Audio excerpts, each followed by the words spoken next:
C bank exam ചാനലിന്റെ മറ്റൊരു മാത്സിന്റെ ക്ലാസ്സിലേക്ക് എല്ലാവർക്കും സ്വാഗതം. അപ്പോൾ നമ്മൾ അങ്ങനെ ഫെബ്രുവരി മാസത്തിലേക്ക് കടന്നിരിക്കുകയാണ്. ഫെബ്രുവരി മാസത്തിലെ 1-ാം തീയതി നമ്മൾ CSEB ക്ലർക്ക് ക്യാഷ്യർ പരീക്ഷ എഴുതി മാറി. ഇതിനോടകം തന്നെ നമ്മൾ 5-ലധികം പരീക്ഷകളാണ് ഏറ്റവും അവസാനം എഴുതി മാറിയത്. സോ ഈ പരീക്ഷകളിലെല്ലാം തന്നെ ഭേദപ്പെട്ട മാർക്ക് സ്കോർ ചെയ്യുവാൻ CC ഉദ്യോഗാർത്ഥികൾക്ക് കഴിഞ്ഞു എന്നുള്ളത് ഈ ഒരു പരീക്ഷാ രീതിയോടും നമ്മൾ കൂടുതൽ കടപ്പെട്ടിരിക്കുന്നു എന്നതിന്റെ വസ്തുതയാണ്. അപ്പോൾ നമ്മളെ മുമ്പോട്ടുള്ള ദിവസങ്ങൾ കൃത്യമായിട്ട് പ്ലാൻ ചെയ്തുകൊണ്ട് വളരെ ഭംഗിയായിട്ട് പഠിച്ച് മുമ്പോട്ട് പോകുന്ന ഉദ്യോഗാർത്ഥികൾക്ക് അവസാനം വിജയത്തിലേക്ക് എത്തുവാൻ സാധിക്കും എന്നുള്ളതാണ് ഇത്തരം പരീക്ഷകളിൽ നിന്നും ഉദ്യോഗാർത്ഥികളിൽ നിന്നും നമുക്ക് കിട്ടുന്ന ഒരു അഭിപ്രായം എന്ന് പറയുന്നത്.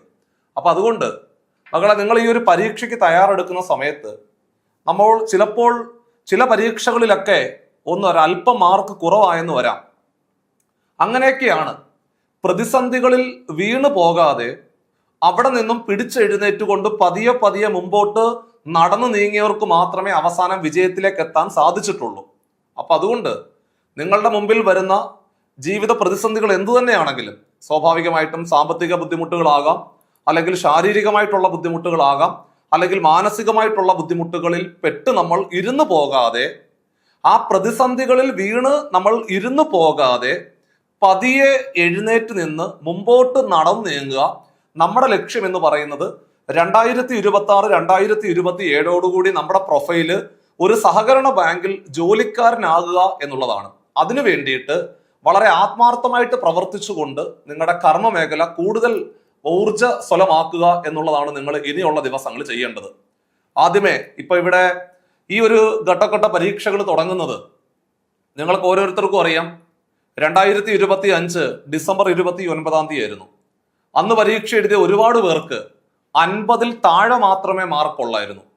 ഇന്ന് അവർ കഴിഞ്ഞ 1-ാം തീയതി പരീക്ഷ എഴുതി കഴിഞ്ഞപ്പോൾ 75-നും 80-നും ഇടയിലേക്ക് മാർക്ക് ഉയർന്നിരിക്കുകയാണ്.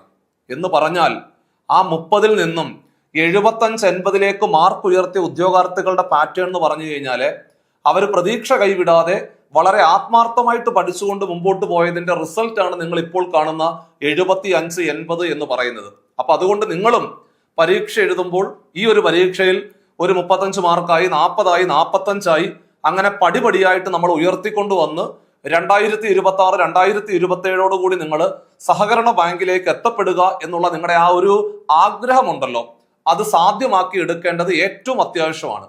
നമുക്ക് നമ്മുടെ ലക്ഷ്യം എന്ന് പറയുന്നത് അത് നമ്മൾ ആ ലക്ഷ്യത്തിന് വേണ്ടി വളരെ ആത്മാർത്ഥമായിട്ട് പ്രവർത്തിക്കുമ്പോഴാണ് ജീവിതത്തിൽ വിജയം ഉണ്ടാകുന്നത്.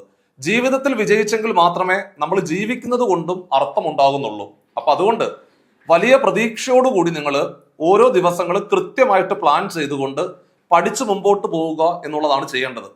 നിങ്ങളെ കുറ്റപ്പെടുത്തുവാൻ 1000 നാവുകളും 1000 കരങ്ങളും ഉണ്ടാകും. പക്ഷേ നിങ്ങൾ വിജയിക്കണം അല്ലെങ്കിൽ ജീവിതത്തിൽ രക്ഷപ്പെടണം എന്നുള്ളത് നിങ്ങളുടെ ചിന്തയും നിങ്ങളുടെ പ്രവർത്തനങ്ങളും മാത്രമായിരിക്കും. അപ്പൊ അതുകൊണ്ട് നിങ്ങൾ വലിയ പ്രതീക്ഷയോടുകൂടി കർമ്മ മേഖലയിൽ കൂടുതൽ സജീവമായിട്ട് മറ്റുള്ളവർ പറയുന്ന കാര്യങ്ങൾ കേൾക്കാതെ വളരെ ഭംഗിയായിട്ട് മുമ്പോട്ട് പോവുക എന്നുള്ളതാണ് ചെയ്യേണ്ടത്.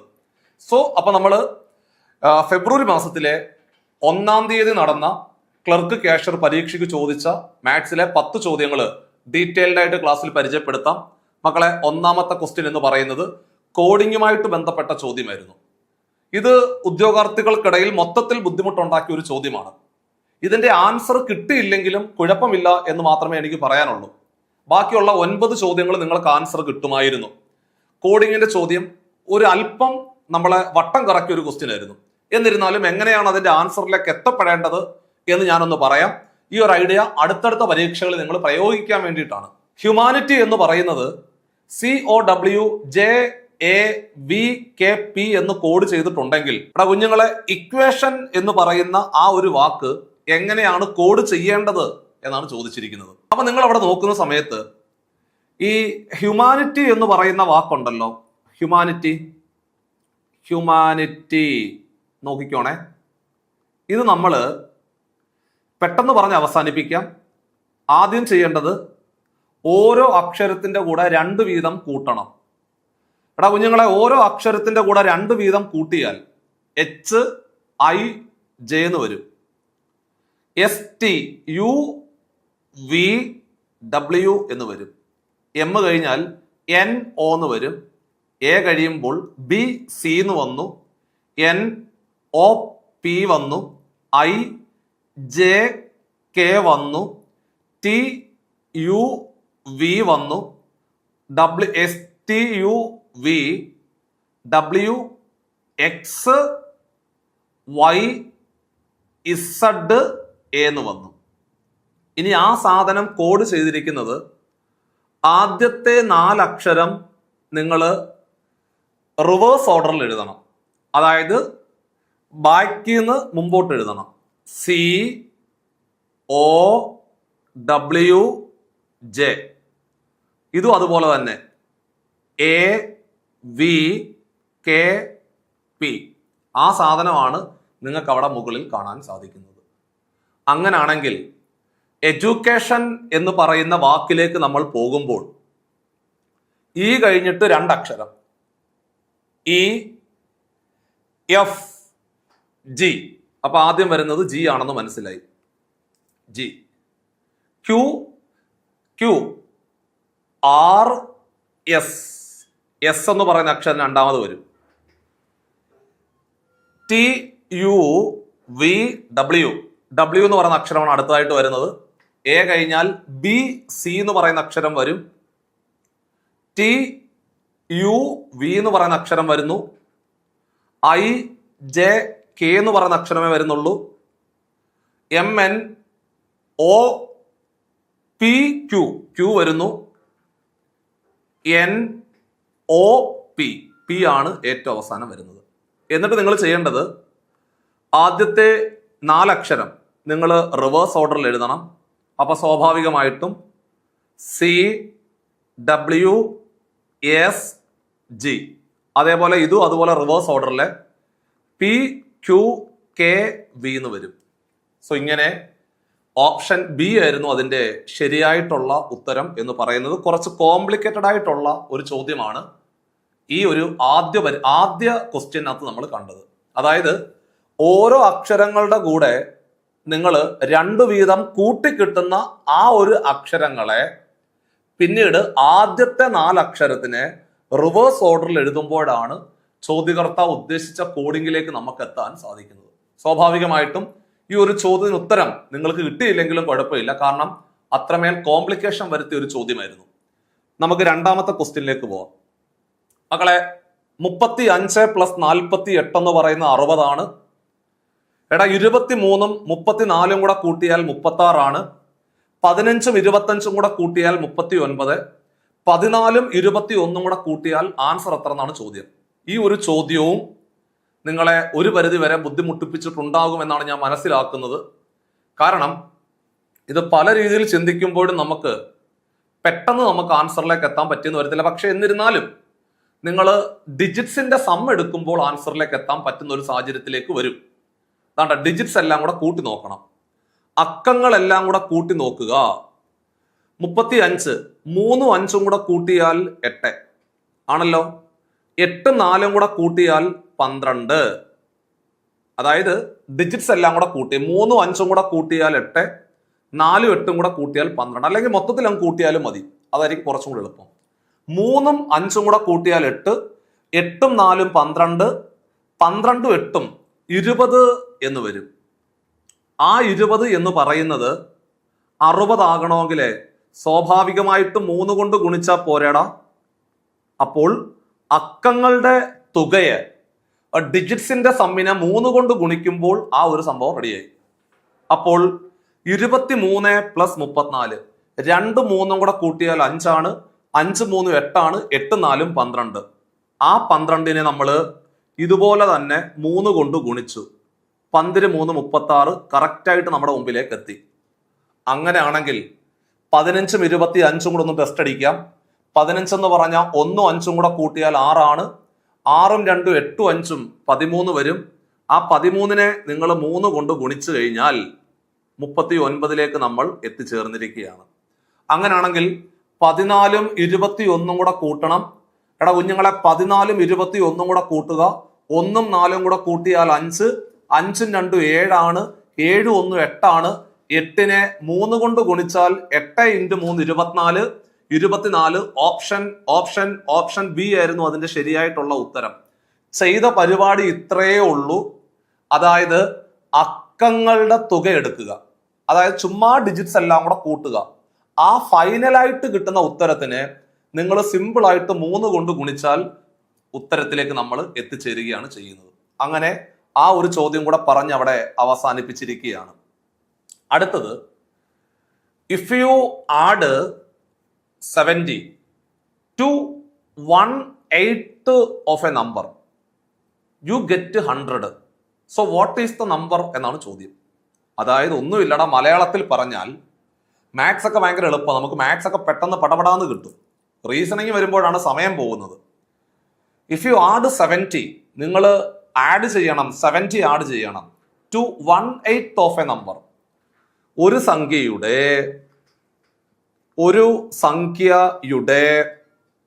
സംഖ്യ എന്ന് പറയുമ്പോൾ എക്സ് അല്ലേ, ഒരു സംഖ്യയുടെ 1/8 എന്ന് പറഞ്ഞാൽ 8/1. അപ്പൊ ഇതാണ് സംഖ്യയുടെ 8/1. 8/1 എന്ന് പറഞ്ഞു കഴിഞ്ഞാൽ അർത്ഥം 8/1 കൊണ്ട് ഗുണിക്കുക എന്നുള്ള അർത്ഥമേ ഉള്ളൂ. അപ്പൊ 8/1 കൊണ്ട് ഗുണിച്ചാൽ x/8 എന്ന് വരും. അപ്പൊ ചെയ്യേണ്ട പരിപാടി, ഒരു സംഖ്യയുടെ 1/8 8/1 കൂടെ 70 കൂടി കൂട്ടിയാൽ നമുക്ക് 100 കിട്ടുമെന്ന് പറഞ്ഞു എഴുതി വെച്ചു. ഒരു സംഖ്യയുടെ 8/1 കൂടെ 70 കൂട്ടിയാൽ 100 കിട്ടുമെന്ന് പറഞ്ഞു.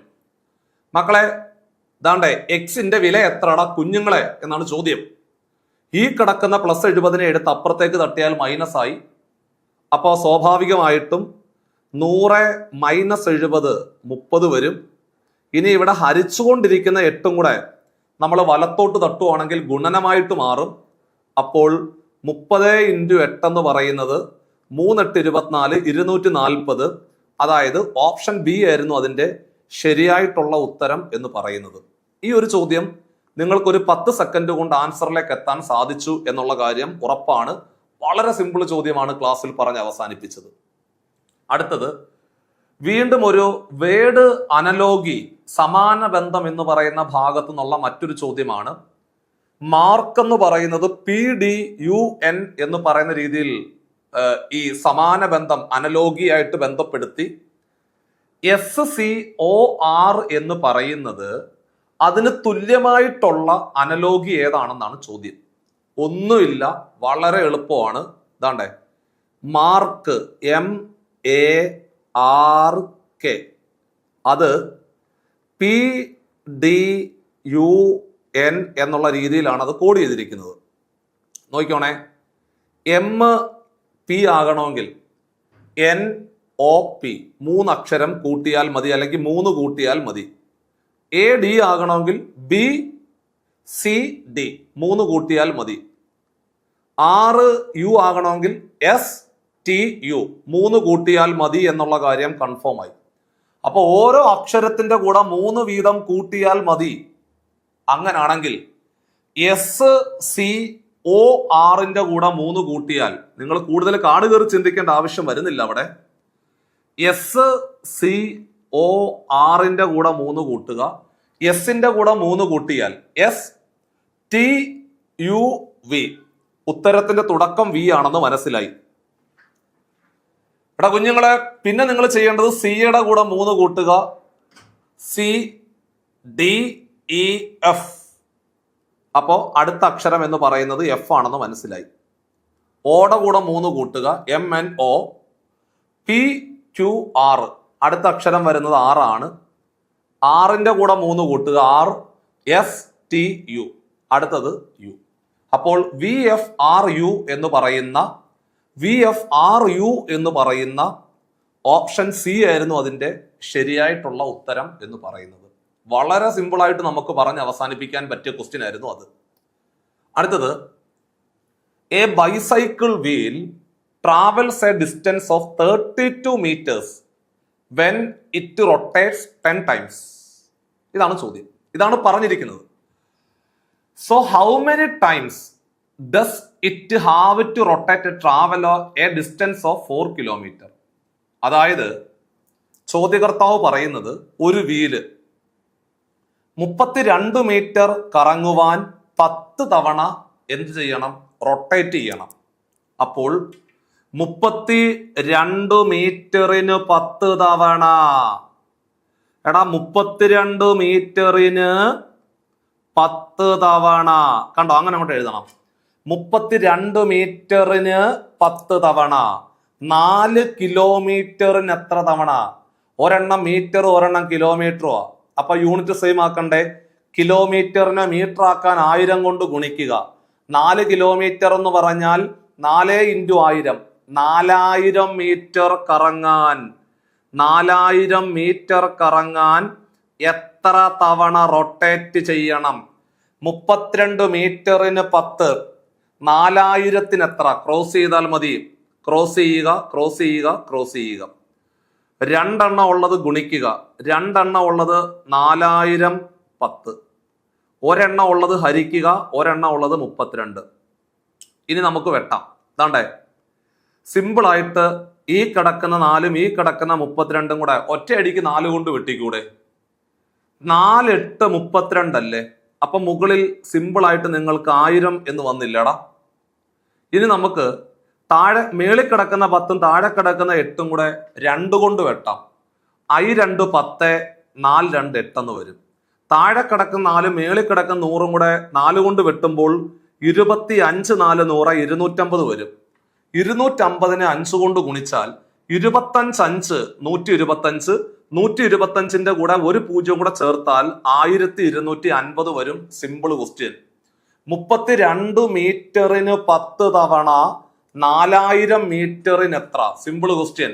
ഒന്നും കൂടെ, 32 മീറ്ററിന് 10 തവണ 4000 മീറ്ററിന് എത്ര തവണ എന്നാണ് ചോദ്യം.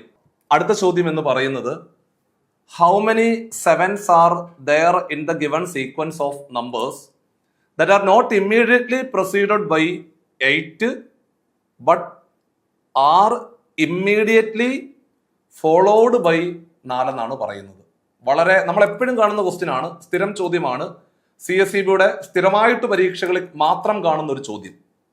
പണ്ടൊക്കെ ഈ ചോദ്യം PSC പരീക്ഷകളിൽ സ്ഥിരമായിട്ടുണ്ടായിരുന്നു. പക്ഷെ ഇപ്പോൾ അത് റീസണിങ് ഭാഗത്ത് നിന്നും CSEB ക്ലർക്ക് കാഷ്യർ പരീക്ഷകളിലെ ഇത് എപ്പോഴും വരുന്ന ഒരു ക്വസ്റ്റ്യൻ ആണ്. അപ്പൊ എടാ, നിങ്ങൾ ഇതൊന്ന് ശ്രദ്ധിച്ചു നോക്കിയേ. ഇവിടെ നിങ്ങൾ ശ്രദ്ധിച്ചു നോക്കുന്ന സമയത്ത് ഫോളോവഡ് ബൈ 4 എന്നാണ് പറയുന്നത്. ശേഷം 4 വരണം. ഫോളോഡ് ബൈ 4 എന്ന് പറഞ്ഞാല് ശേഷം 4 വരണം ഏണേ.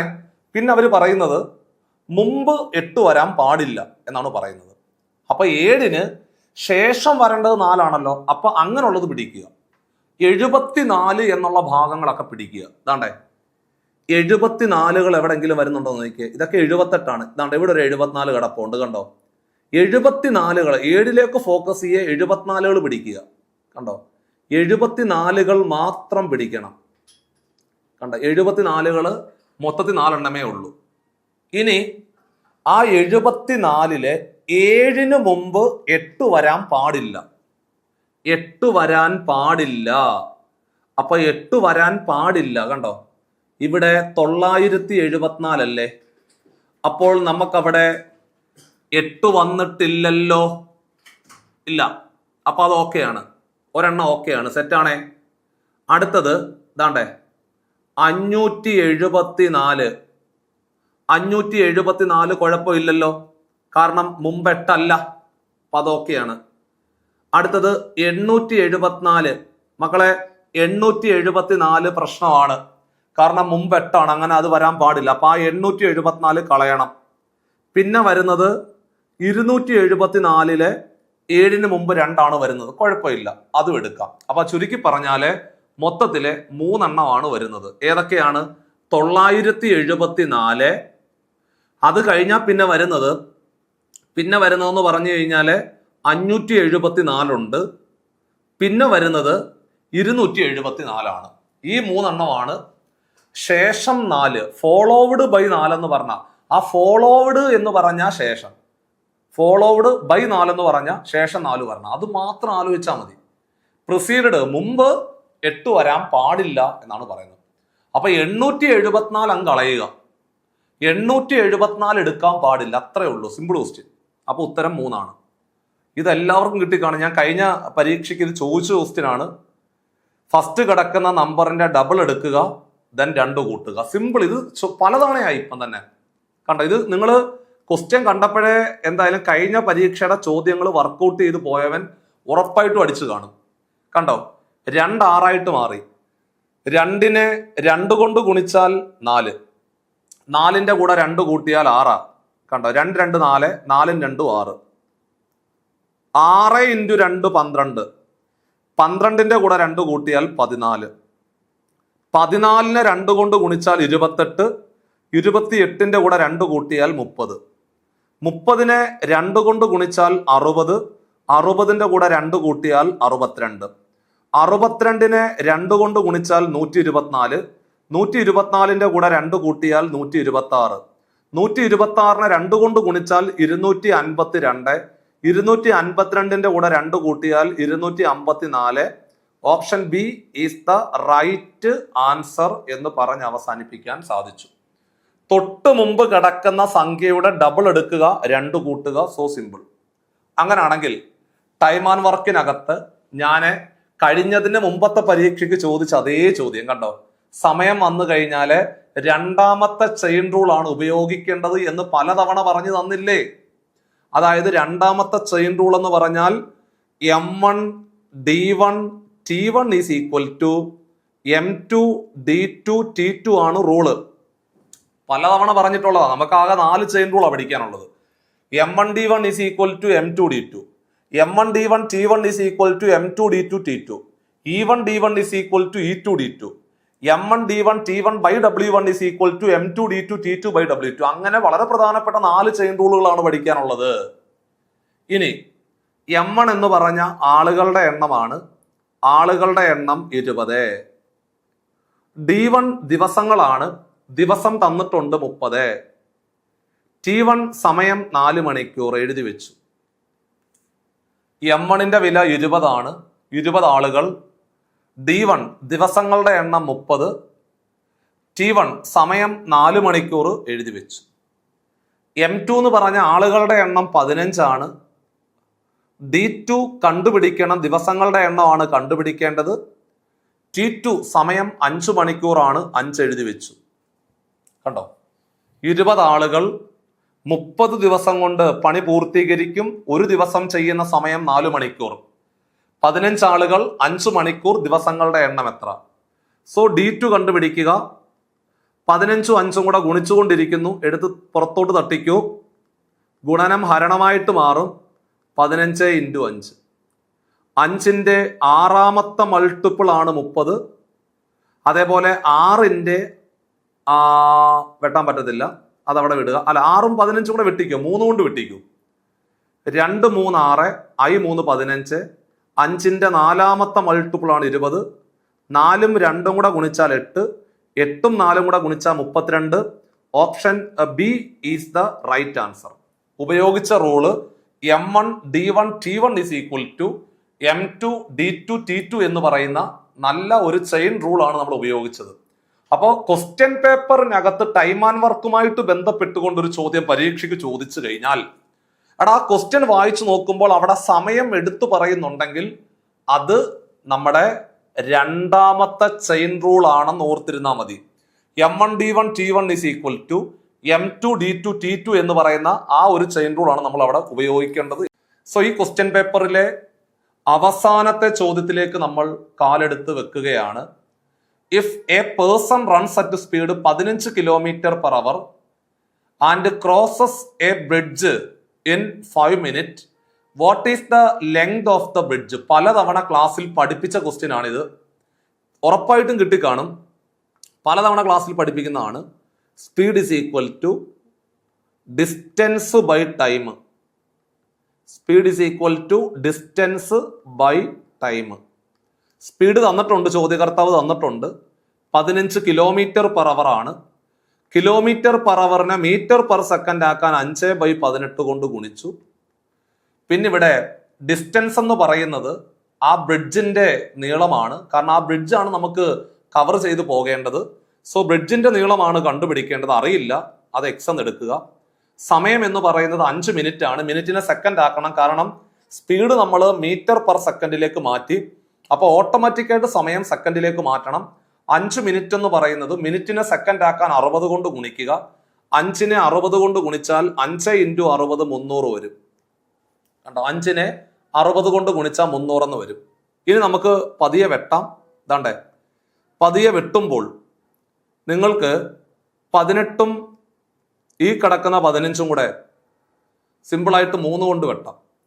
6 3 18, 5 3 15, 6 5 30 50 വരും. ഇനിയൊന്നും വെട്ടാനില്ല. ക്രോസ് ആയിട്ട് ഗുണിക്കുക എന്നുള്ളത് മാത്രമേ ഉള്ളൂ. x × 1 x = 5 × 5 25, 25 × 5 125, 0 കൂടെ ചേർത്ത് എഴുതിയാൽ 1250 മീറ്റർ എന്ന് വരും. അതായത് ഓപ്ഷൻ സി ആയിരുന്നു അതിന്റെ റൈറ്റ് ആൻസർ എന്ന് പറയുന്നത്. ഇങ്ങനെ 10 ചോദ്യങ്ങളാണ് നമ്മുടെ കഴിഞ്ഞ CSEB ക്ലർക്ക് കാഷ്യർ പരീക്ഷയ്ക്ക് നമ്മുടെ ക്വസ്റ്റ്യൻ പേപ്പറിനകത്ത് മാത്സിന്റെ ഭാഗത്ത് നിന്ന് വന്നത്. അപ്പോൾ ഈ 10 ചോദ്യങ്ങൾ ക്ലാസ്സിൽ പരിചയപ്പെടുത്തിയപ്പോൾ തന്നെ നിങ്ങൾക്ക് ഏതൊരു വ്യക്തിക്കും 8 മാർക്ക് ഉറപ്പിക്കാൻ പറ്റുന്ന ഒരു ക്വസ്റ്റ്യൻ ആയിരുന്നു അല്ലേ? 8 അല്ലെങ്കിൽ 7 ചോദ്യങ്ങൾ ഉറപ്പിക്കാമായിരുന്നു. ആദ്യത്തെ 2 ചോദ്യങ്ങളും ബ്ലഡുമാണ് നമുക്കൊരു അല്പം ബുദ്ധിമുട്ടുണ്ടാക്കിയത്. ബാക്കിയുള്ള 7 മാർക്ക് ഏതൊരുത്തനും സിമ്പിളായിട്ട് ക്രാക്ക് ചെയ്യാൻ പറ്റുന്ന ക്വസ്റ്റ്യൻ അല്ലേ പരീക്ഷയ്ക്ക് ചോദിച്ചത്? ഈ ഒരു ട്രെൻഡിൽ തന്നെയാണ് അടുത്ത പരീക്ഷയ്ക്ക് നിങ്ങളുടെ മുമ്പിലേക്ക് ചോദ്യം വരാൻ പോകുന്നത്. അപ്പൊ അതുകൊണ്ട് നിങ്ങൾ നന്നായിട്ട് പഠിച്ചുകൊണ്ട് മുമ്പോട്ട് പോവുക. ഈ പരീക്ഷ നിങ്ങൾക്ക് നേടിയെടുക്കുവാൻ സാധിക്കും എന്നുള്ളതാണ് വസ്തുത. അപ്പോൾ നന്നായിട്ട് പഠിച്ച് മുമ്പോട്ട് പോകണമെങ്കിൽ നിങ്ങൾക്ക് കൃത്യമായ ഒരു പ്ലാനിങ് വേണം. നിങ്ങളൊരു മത്സര പരീക്ഷയ്ക്ക് തയ്യാറെടുക്കുമ്പോൾ നമ്മൾ സാധാരണഗതിയിലെ ഒരു ലിമിറ്റഡ് സമയത്തിനുള്ളിൽ പരീക്ഷ ക്രാക്ക് ചെയ്യാൻ നമുക്ക് സാധിക്കുന്നില്ലെങ്കിൽ നമ്മുടെ പ്ലാനിങ് ശരിയല്ലെന്നർത്ഥം. ഒരു കൃത്യമായ പ്ലാനിങ് എന്ന് പറഞ്ഞാൽ കൃത്യമായ ഗൈഡൻസ്. നിങ്ങൾ ഈ ഒരു ദിവസം ഇന്നതാണ് പഠിക്കേണ്ടത് എന്ന് പറഞ്ഞു തരാൻ ഒരാൾ നമ്മുടെ കൂടെ വേണം. അടുത്ത ദിവസം ഇന്നതാണ് പഠിക്കേണ്ടത്, ആ ദിവസം ഇന്നത് പഠിച്ചാൽ അതിന്റെ പരീക്ഷ എഴുതണം. ഇത്തരത്തില് നമ്മൾ ഏറ്റവും പുതിയ ബിഗിനേഴ്സ് ബാച്ച് നമ്മൾ CCയിൽ സ്റ്റാർട്ട് ചെയ്തിട്ടുണ്ട്. നിങ്ങളെ എപ്പോഴും മോണിറ്റർ ചെയ്യാൻ ഒരു മെന്റർ ഉണ്ടാകും. ആ മെന്റർ നിങ്ങൾക്ക് പറഞ്ഞു തരും, മക്കളെ ഇന്ന ദിവസം ഇന്നത് പഠിക്കുക. അപ്പൊ നിങ്ങൾ അത് മാത്രം പഠിച്ചിങ്ങി വരിക. കാരണം ഓൾറെഡി ടൈം ടേബിൾ ഇവിടെ സെറ്റാണ്. ഇത്ര ദിവസം കൊണ്ട് ആ സിലബസ് പൂർത്തീകരിക്കുന്നതിന്റെ ഭാഗമായിട്ട് എൻറ്റയർ സിലബസിനെ ദിവസങ്ങളായിട്ട് മുറിച്ചു വെച്ചിരിക്കുക. അപ്പൊ ആ മെന്റർ അത് നോക്കിയിട്ടാണ് നിങ്ങൾക്ക് ഒരു വിഷയം പറഞ്ഞു തരുന്നത്. ഇന്ന ദിവസം ഇന്നത് പഠിക്കുക എന്ന് പറഞ്ഞാൽ അത് പഠിച്ചാൽ മതി.